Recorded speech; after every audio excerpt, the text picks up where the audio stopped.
A mother's voice is the first sound of love a daughter ever hears, and sometimes the first sound that breaks her heart. Behind every strong woman is often a little girl who had to learn strength in her mother's silence.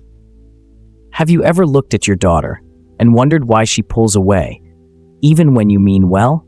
Or maybe you are that daughter, still carrying the echoes of a mother's unmet love, still trying to heal from words that were never said and hugs that never came.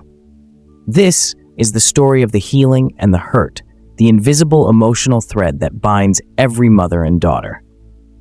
Stay with me till the end of this video, because understanding this relationship could be the key to healing generations. Part 1. The invisible mirror. From the moment a baby girl opens her eyes, she looks into her mother's face to discover who she is. Psychologists call this mirroring, a process where a child learns to understand herself through the emotional reflections she receives from her mother. When a mother smiles, responds, comforts, and names emotions, the child learns, my feelings are valid, my needs matter, I am safe. But when a mother is emotionally unavailable, critical, anxious, or distant, the mirror becomes distorted. The daughter grows up wondering, what's wrong with me, instead of what happened to her. Research from Harvard's Center on the Developing Child shows that early emotional attunement between mother and child literally shapes brain wiring, influencing how that child handles stress, relationships, and even self-worth in adulthood. So a mother doesn't just shape her daughter's childhood, she shapes her inner voice. Part 2. When love hurts quietly. Not all wounds are loud. Some are gentle, polite, and well-intentioned. Like the mother who constantly says, I only want what's best for you, but never listens to what her daughter really wants. Or the one who compares, criticizes, or over-controls, not out of hate, but out of fear. Fear that her daughter might repeat her mistakes, fear of losing relevance, fear of not being needed anymore. In psychology, we call this enmeshed love, when boundaries blur between caring and control. The daughter becomes the emotional caretaker, always trying to keep her mother happy, even if it means losing herself. This is how generations of women learn to silence their own needs and call it love. Part 3. The science of emotional inheritance. Neuroscience now confirms what many families have felt for centuries. Emotional pain can be passed down, just like eye color or blood type. According to studies from the University of Haifa and Emory University, trauma and stress patterns can alter gene expression, a process called epigenetic inheritance. That means if your mother carried anxiety, fear, or low self-worth, your body might literally be programmed to feel it too, until you consciously choose healing. So when you begin to understand your mother's pain, you're not just forgiving her, you're freeing yourself. Part 4. Healing the mother-daughter wound. Healing starts not with blame, but with awareness. Because behind every emotionally distant mother is often a woman who never learned emotional safety herself.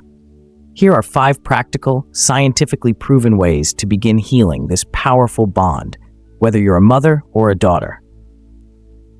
1. Practice emotional naming studies from UCLA show that simply naming your emotions, I feel hurt, I feel unseen, reduces activity in the brain's amygdala, the fear center, and increases emotional regulation.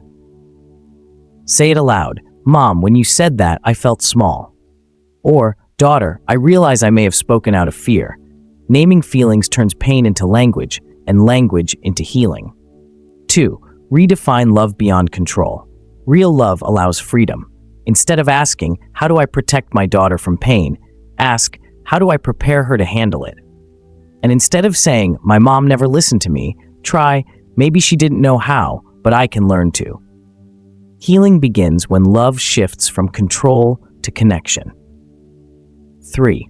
Engage in reflective conversations. Once a week, sit with your daughter, no phone, no distraction, and ask, what made you happy this week? What hurt you this week? What do you wish I understood better? Studies show that families who practice reflective listening develop stronger empathy and trust bonds. This habit literally rewires how the brain perceives emotional safety. 4. Break the silence. Unspoken pain festers. Write a letter, even if you never send it. Say the things your younger self never had the courage to say, because healing doesn't always require reconciliation, but it always requires release. 5. Model what you missed. If your mother never apologized, be the first generation that says, "I'm sorry." If she never hugged, be the one who reaches out. Children don't do what we say, they do what we model. So model healing, model softness, model growth. Part 5. The redemption of understanding. Every mother-daughter story has both hurt and healing. The hurt comes from misunderstanding, unmet needs, and emotional inheritance. The healing comes from awareness, empathy, and forgiveness, not of what was done, but of what was unlearned. You are not your mother's mistakes, and your daughter doesn't have to repeat yours. It's time to break the chain, to move from criticism to curiosity, from silence to understanding, from survival to love. So, to every mother watching this, remember, your daughter doesn't need you to be perfect. She needs you to be present. And to every daughter, you can love your mother deeply and still heal from her wounds, because the moment you understand her pain, you reclaim your power. If this message touched your heart, don't keep it to yourself. Share it with another mother or daughter who might be silently struggling too. Because when one woman heals, the whole generation rises.